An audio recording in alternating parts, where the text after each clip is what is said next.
ito na nga ho, meron tayong latest sa GAA hearing.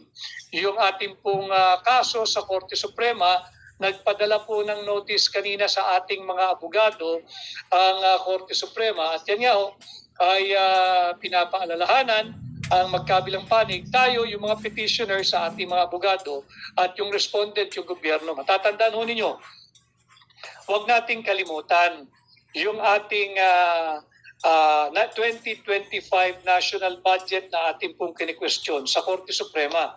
Because alam naman ho ninyo na ating ipinakita sa inyo yung mga blankong items sa Bicameral Conference Committee report. 18 items are blank dito po sa BICAM. At yung BICAM ho, mahalaga na mulit-muli nating pinag-uusapan sa kabila nga po yan ng patuloy na pagtaas ng presyo ng mga produktong petrolyo.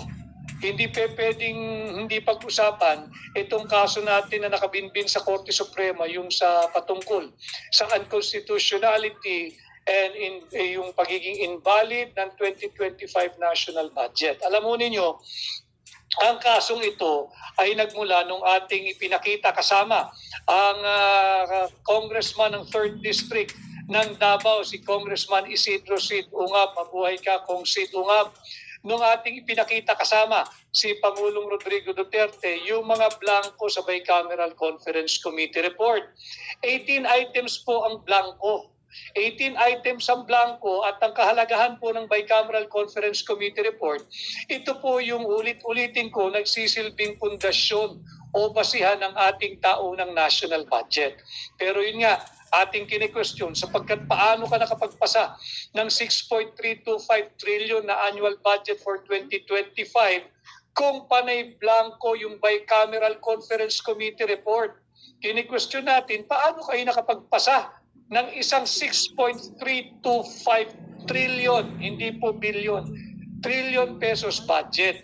Yung inyong pundasyon, yung inyong haligi, yung inyong basihan na Bicameral Conference Committee report na approved, ratified, signed, and filed before the House of Representatives the Bills and Index section, panay blanco. Paano ka umabot ng 6.325 kung 18 items doon ay blanco na nagkakahalaga nga po higit kumulang ng 241 billion pesos.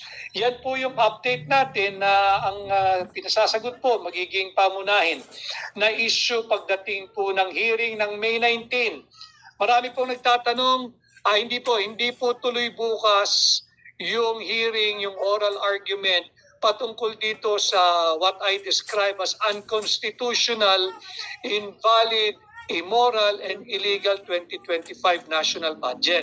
Sapagkat nagmosyon po ang Office of the Solicitor General na ipagpaliban yung nakatakdang pista o oral argument po para bukas.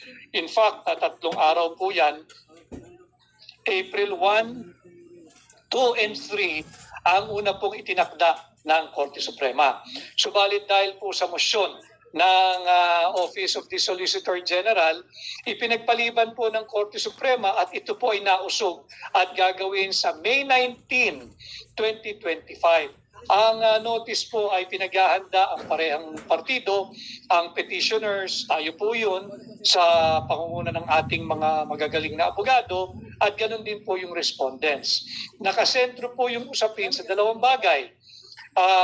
Was Article 14, Section 5 of the Constitution violated nung hindi po binigyan ng higit na malaking prioridad sa budget ang sektor ng edukasyon. Tatandaan ninyo, ang ating pong contention, higit na malaki ang binigay na funding o allocation o pondo sa public works kung iahambing mo sa pondong inilaan o ibinigay sa education sector.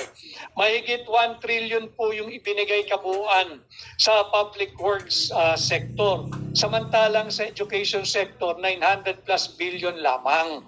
At in fact, binawasan pa nga po yan ng 31 billion pesos. At panahon po ng graduation, pag-usapan natin pansamantala itong education sector natin, lalo na yung nasa public school sector.